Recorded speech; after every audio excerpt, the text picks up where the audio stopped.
Nation strength news में आप सभी का स्वागत है और मैं हूं शाहनवाज। आज की खास मुलाकात में हमारे साथ मौजूद है जम्मू की आवाज सुनील डिम्पल जी। सर, सबसे पहले स्वागत करूंगा आपका हमारे चैनल में। जी, thank you Shahnawaz. Sunil sir, अगर हम बात करें असेंबली इलेक्शंस की, जिस तरह से सुप्रीम कोर्ट की गाइडलाइन जारी हुई थी कि सितंबर से पहले पहले असेंबली इलेक्शंस होने चाहिए, तो आपको क्या लगता है कब ये इलेक्शंस होने जा रहे हैं? देखिए, हमने तो सड़कों से लेकर के सुप्रीम कोर्ट तक यही जंग लड़ी थी कि हमारी रियासत का दर्जा जो 5 अगस्त 2019 को हमारा जो रियासत को तोड़ करके मामूली सा यूनियन टेरिटरी बना दिया, हमारा स्पेशल स्टेटस 370-35 से, और महाराजा हरि सिंह जी की डोगरा रियासत को तोड़ करके हिंदू, मुस्लिम, सिख, ईसाई, गुज्जर, बकरवाल, पहाड़ी हमारे बुजुर्गों की विरासत को जो हमसे छीना है उसे वापिस किया जाए और साथ में जम्मू कश्मीर में चुनाव करवाए जाए। ये जंग तो हम सुप्रीम कोर्ट से जीत करके लाए थे और सुप्रीम कोर्ट के चीफ जस्टिस ऑफ इंडिया साहब ने ये हिदायत जारी की हुई है कि 30 सितंबर से पहले जम्मू कश्मीर में चुनाव करवाए जाएं और साथ में असेंबली रियासत का दर्जा भी हमको वापस किया जाए। लेकिन अफसोस इस बात का है कि प्रधानमंत्री जी ने अपने कश्मीर के भाषण में भी, उधमपुर के भाषण में भी, चुनावी रैलियों में भी, अमित शाह जी ने भी ये कहा कि रियासत का दर्जा वापस किया जाएगा और साथ में चुनाव करवाए जाएंगे। लेकिन आज खबरें ये आ रही हैं, ये भी कहा कि प्रक्रिया शुरू हो चुकी है। अरे कहाँ प्रक्रिया शुरू हो चुकी है? प्रक्रिया जो शुरू हो चुकी है वो ये ढूंढ रहे हैं कि किस प्रक्रिया के तहत जम्मू कश्मीर में असेंबली के चुनाव डेफर, कैंसल, स्थगित किए जाएं, पोस्टपोन किए जाएं। आज भी अमित शाह जी एक हाई लेवल की मीटिंग दिल्ली में ले रहे हैं, तो मुझे नहीं लगता, और साथ में समाचार पत्रों में भी आया है कि एक हाई लेवल की बैठक हो रही है, मीटिंग हो रही है, लेकिन चुनाव असेंबली के नहीं कराने का भी इशारा आ रहा है कि जम्मू कश्मीर के चुनाव नहीं हो सकते। यही सवाल तो हम अमित शाह जी से ये जानना चाहते हैं कि इस मीटिंग में आप ये बताइए कि जम्मू कश्मीर में अगर असेंबली के चुनाव नहीं करवा रही भारतीय जनता पार्टी, तो क्यों असेंबली के चुनाव नहीं करवा रही? दूसरी तरफ आप तो कहते हैं जम्मू कश्मीर में हालत बिल्कुल ठीक है, तो फिर असेंबली के चुनाव क्यों नहीं? सुप्रीम कोर्ट ने जब 30 सितंबर से पहले कहा तो असेंबली के चुनाव क्यों नहीं? सुप्रीम कोर्ट के चीफ जस्टिस साहब के हुक्मनामे की आप तौहीन क्यों कर रहे हैं? और अगर ऐसा हुआ तो मैं शाहनवाज ये एक अवाम तक ये आवाज पहुंचा देना चाहता हूं कि मैं बड़े पैमाने के ऊपर एक भूख हड़ताल, हंगर स्ट्राइक, सुनील डिम्पल खुद बैठेगा अपनी वजूद, आइडेंटिटी, कल्चर, डेमोग्राफी, इतिहास, वकार को बचाने के लिए, और बुजुर्गों की पगड़ी जो इन्होंने 5 अगस्त 2019 को उछाली है उसको मान सम्मान के साथ वापस लाऊंगा। और आज ये भी मैं ये जानना चाहता हूँ कि अमित शाह जी मीटिंग ले रहे हैं तो बताएं ऐसी कौन सी वजूहत है कि आप असेंबली के चुनाव नहीं करवा रहे हैं? और अब पत्रकार मित्र मुझसे पूछ रहे थे शाहनवाज कि ये सुप्रीम कोर्ट से क्या कहेंगे जिसने ये डेडलाइन डाली हुई कि 30 सितंबर से पहले चुनाव करवाने हैं। तो ये बहाने ढूंढ रहे हैं, बहाने ढूंढ करके चीफ इलेक्शन कमीशन से ये कह देंगे हालात ठीक नहीं है, डिलिमिटेशन हो रही है, कारपोरेशनों के चुनाव करवा रहे हैं, महलों के चुनाव करवा रहे हैं, वार्डों के चुनाव करवा रहे हैं और 35 सरपंचेस के चुनाव करवा रहे हैं। लेकिन एक बात मैं शाहनवाज इनको ये बता दूं, ये चाहे Jammu municipal corporation, Kashmir municipal corporation, 35 sarpanch किसी भी दायरे के चुनाव करवाएं, ये हर दायरे के चुनाव हार जाएंगे, क्योंकि जम्मू कश्मीर का नौजवान और 1 करोड़ 30 लाख अवाम इनके बेहद खिलाफ है। सुनील जी, अगर हम बात करें आपकी, क्या मिशन स्टेटहुड के चेयरमैन सुनील डिम्पल जी हमें इन इलेक्शंस में दिखेंगे? अरे यार, पत्रकार, क्योंकि जनता आपको बहुत प्यार करती है। जी हाँ, आपने बिल्कुल सही कहा शहजाद। जम्मू कश्मीर की आवाम, और सॉरी शहनवाज, जम्मू कश्मीर की आवाम मुझसे बहुत प्यार करती है, मुझसे उम्मीदें जुड़ी हुई हैं। जम्मू, चिनाब वैली, पीर पंजाल, डोडा, किश्तवाड़, भद्रवाह, पुंछ, रजौरी, अनंतनाग, पुलवामा, काजीकुंड, बारामूला, कश्मीर के लोगों का बड़ा प्यार जुड़ा हुआ है। जम्मू के डोगरा लोग भी, आपने देखा नहीं, मैं जम्मू के हर मसले के ऊपर बोला हूँ, इसीलिए तो मैंने कहा कि मैं अपने जम्मू कश्मीर के लोगों को और तहस नहस बर्बाद नौजवानों को होता हुआ नहीं देख सकता। इसीलिए मैं भूख हड़ताल के ऊपर बैठने का ऐलान मैंने कर दिया है। नंबर 1, आज शाम तक इंतजार करेंगे कि अमित शाह जी क्या बहाना बना करके जम्मू कश्मीर के चुनावों को डेफर करते हैं। आपको लगता है आज शाम तक बहाना आ जाएगा? कर रहे हैं ना मीटिंग, और अखबारें ही लिख रही हैं। हो सकता है कि उस मीटिंग में ये सामने निकल कर आए कि तारीख जो है अनाउंस कर दीजिए कि इस तारीख को होनी चाहिए। मैं आपके इस बात का स्वागत करता हूं। ऐसा अगर होगा तो मैं ये भी बता देता हूं शाहनवाज कि आने वाली सरकार जम्मू कश्मीर की नॉन भारतीय जनता पार्टी सरकार होगी, नंबर 1, और आने वाला जम्मू कश्मीर का मुख्यमंत्री नॉन भारतीय जनता पार्टी मुख्यमंत्री बनेगा। और तीसरा मैं ये बता दूं, आज ही पूरे जम्मू कश्मीर में एक हवा फैली हुई है कि जिन पार्टियों के साथ कश्मीर में इन्होंने 3 सीटों के ऊपर अपनी हार कबूल कर ली और जिन पार्टियों को इन्होंने समर्थन किया, यानी कि अल्ताफ बुखारी, गुलाम नबी आज़ाद या सज्जाद लोन, वो भी हार गए।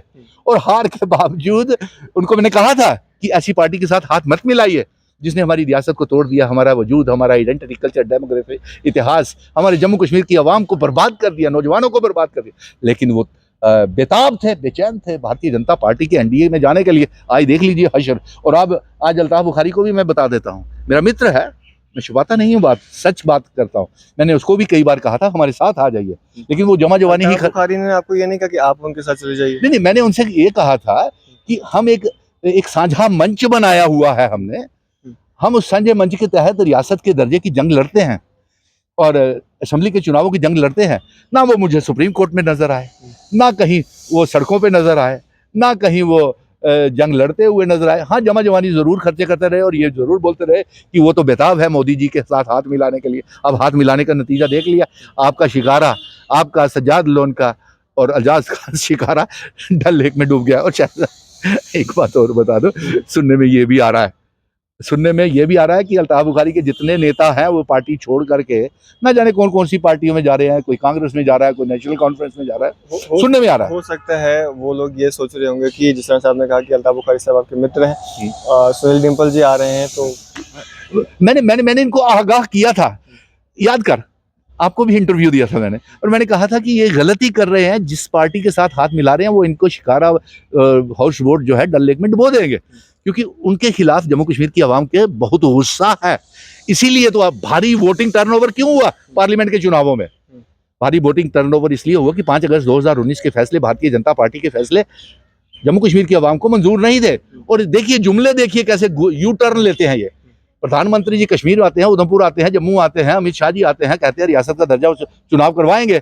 लेकिन पार्लियामेंट में जब ये भाषण कर रहे थे, ना प्रेसिडेंट ऑफ इंडिया ने और ना प्राइम मिनिस्टर साहब ने ये कोई भाषण में अपने बोला है, जिक्र तक नहीं किया जम्मू कश्मीर में चुनाव। तो ये इशारे, इंडिकेशंस आ रहे हैं कि ये जम्मू कश्मीर में चुनावों से भाग रहे हैं, हार के डर से भाग रहे हैं और जम्मू कश्मीर में चुनाव असेंबली के नहीं करवाना चाहते हैं। डिम्पल जी, जिस तरह से आपने ये रिसेंट टेरर अटैक्स देखे, इसमें रियासी की अगर बात करें, वहाँ पे भी हुआ, कठुआ में हुआ, डोडा में हुआ, तो इस सब को किस तरह देखते? मैं इन सब को इस तरीके से देखता हूँ, इसकी दो बातें हो सकती हैं। देखिए, जम्मू कश्मीर की आवाम जो है ना, हिंदू, मुस्लिम, सिख, ईसाई, तमाम मजहबों के लोग एक साथ रहना चाहते हैं, भाईचारे के साथ रहना चाहते हैं। और ये ऐसे हालात पैदा किए जा रहे हैं कि वोटर्स की पोलराइजेशन हो जाए। नंबर 1, आपने देखा कि कठुआ हीरानगर नगरी में मस्जिद तोड़ने के लिए गए, तो 15 साल पुरानी मस्जिद को वहाँ पे ईद भी, नमाज भी पढ़ी जाती थी, वहाँ पे टेंशन क्रिएट कर दी भाईचारे की, जहाँ पर वहाँ पे हिंदुओं ने भी कहा कि हम नहीं चाहते हैं कि ये टूटे मस्जिद, आगे बढ़ करके आए। कल इन्होंने दरमाड़ी में, और न जाने किस ऐसे नासर ने कर दिया, दरमाड़ी और रियासी में मंदिर के शिवलिंग को तोड़ दिया, मूर्तियों को तोड़ दिया, वो हो गया। शिवखोड़ी के ऊपर हमला हो गया, शिवखोड़ी और माता वैष्णो देवी के हमला हो गया। तो सभी उसको कह रहे हैं कि ये हमें मंजूर नहीं है, हैं? और साथ में उन्होंने ये भी कह दिया कि ये हमें भाईचारे से साथ। और आज सबसे बड़ी तो मिसाल में, आप शायद आप ही के चैनल में और सोशल मीडिया में नेशन स्ट्रेंथ में देख रहा था, न्यूज़ शहर इंडिया में देख रहा था कि एक क्या नाम है उस बच्चे का जिसका निकाह था और वो उसकी ड्यूटी अमरनाथ की यात्रा में फैजल। अरे मुबारक है फैजल, तेरे साथ नौजवान, तेरे जैसा नौजवान जम्मू कश्मीर के लोगों को चाहिए। अमरनाथ यात्रा की ड्यूटी जो है उनकी लगी हुई थी और अपना काम को प्राथमिकता दी उन्होंने, निकाह से बेहतर। हाँ, और ऑनलाइन वर्चुअली उसने बेचारे ने निकाह किया, उसकी दुल्हन घर में बैठी हुई थी, मौलवी साहब ने निकाह मोबाइल पे करवाया। मुबारक हो उस परिवार को। और उसका ये होती है मिसालें भाईचारे की। आप तोहमतें लगाते हो, ये इंट्रूडर्स हैं, इन्फिल्ट्रेटर्स हैं। जब टारगेटेड किलिंग हुई शहनवाज, तो मैं आपको बताऊं कि उस टारगेटेड किलिंग्स में हमारे मुस्लिम एसएसपीज, कर्नल्स, मेजर्स, डीएसपीज वो भी शहीद हुए, सिर्फ हिंदू शहीद नहीं हुए। लेकिन फेलियर किसका है? अगर जम्मू कश्मीर में चुनाव नहीं होते, अमित शाह जी आज करवाते हैं, तो फेलियर किसका है? फेलियर जम्मू कश्मीर के लोगों का नहीं है। 370 पार का दावा आप शेख चिल्ली के सपने बनाते रहे, 370 पार, आपकी बात 400 पार, अब आपको नहीं मिली। देश की जनता के आपके जुमलों को समझ लिया था, आपके घोटालों को समझ लिया था, तो अब उसमें जम्मू कश्मीर के लोगों का हार है, कसूर है। आप जम्मू कश्मीर के लोगों को क्या बंदी बना करके रखना चाहते हैं? 10 सालों से चुनाव नहीं हुआ, आपने पीडीपी के साथ हाथ मिलाया, उसके बाद आपने जम्मू कश्मीर को बर्बाद कर दिया, सब छीन लिया हमसे। लेकिन आज मैं ये फिर ऐलान कर रहा हूँ आखिर में कि एक बड़ी जरूरी बात जो हम बात रह गई, कि तमाम पार्टीज के बंदे और इवन की भारतीय जनता पार्टी के बंदे भी अपने घर वापसी कर रहे हैं। ये पत्रकार मित्र ही मुझे प्रेस क्लब में ये बता रहे थे। वापसी किस तरह की? अपनी अपनी जिस पार्टी से वो आए हैं, जैसे कोई कांग्रेस से आया है या नेशनल कॉन्फ्रेंस से आया है, वो वहाँ पे वापस जा रहे हैं। इसी तरह सज्जाद लोन की पार्टी के भी और आज़ाद की पार्टी के भी वो नेता घर वापसी कर रहे हैं। इसी तरह वो जो अल्ताफ बुखारी की पार्टी के हैं, वो जहाँ से आए हैं वो घर वापसी कर रहे हैं। तो यानी कि ये खुद तो बर्बाद हुए ही हुए, भारतीय जनता पार्टी वाले उन पार्टियों को भी बर्बाद कर दिया। वो असेंबली के चुनाव लड़ने के काबिल नहीं रहे और किसी भी दायरे के ये चुनाव करवा ले भारतीय जनता पार्टी, चाहे जम्मू में करवाए, चाहे तो म्यूनसिपैलिटी कमेटीज़ के करवाए, कॉरपोरेशंस के करवाए, डीडीसी वीडीसी पेंची सरपंची के करवाए, जम्मू कश्मीर की जनता इनको हर दायरे के चुनावों में हराएगी। लेकिन हम ये चाहते हैं कि अमित शाह जी, आपको ये बताना पड़ेगा कि आप क्यों जम्मू कश्मीर में चुनाव असेंबली के नहीं करवा रहे और क्यों हमारी डोगरा रियासत को वापस नहीं कर रहे हैं। चलिए, शुक्रिया सर हमारे से बातचीत करने के लिए। धन्यवाद जी। तो ये था हमारे साथ mission statehood chairman Sunil Dimple ji, हमारे साथ बातचीत कर रहे थे। आप इस पर अपनी क्या राय रखते हैं? अपनी राय, अपने विचार सुझाव कमेंट्स बॉक्स में जरूर दें और इस तरह की अपडेट्स के लिए जुड़े रहें और देखते रहें नेशन न्यूज़।